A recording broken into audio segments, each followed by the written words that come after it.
Once upon a time, in a lush green valley, lived a little dragon named Draco. He had bright blue scales and a heart full of curiosity. Draco loved flying around and exploring new places. One sunny morning, while Draco was soaring through the sky, he spotted a village below. Intrigued, he flew down to take a closer look. As he landed, the villagers gathered around, amazed by his presence. "Hello, little dragon. Welcome to our village," said a kind old woman named Granny May. She smiled warmly at Draco. Draco was excited to make new friends, but his enthusiasm got the better of him.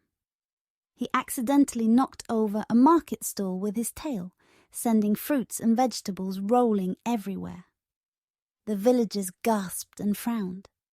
Draco felt embarrassed and sad. He didn't mean to cause trouble.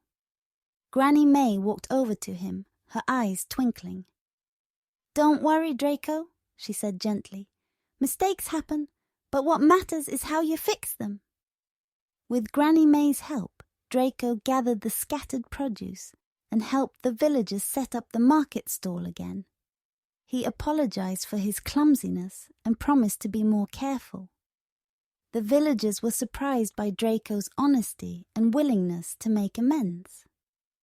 They forgave him and even offered him some freshly baked cookies as a gesture of friendship. As days passed, Draco visited the village often. He helped the villagers by watering their gardens with gentle puffs of his breath and protecting the village from any harm. He learned that even though he was different, he could contribute and make a positive impact. One day, a storm approached the valley and dark clouds covered the sky. Draco knew he had to help. He used his strong wings to create a barrier, shielding the village from the harsh winds and rain. Granny May approached Draco with a proud smile. "You've learned a big lesson, dear dragon," she said. "Being kind, admitting mistakes, and using your abilities for good make you a true friend to us all." Draco beamed with joy. He realized that his actions spoke louder than his appearance. From then on, Draco and the villagers shared a strong bond of friendship, and as they worked together, the little dragon learned that the biggest lessons come from the heart.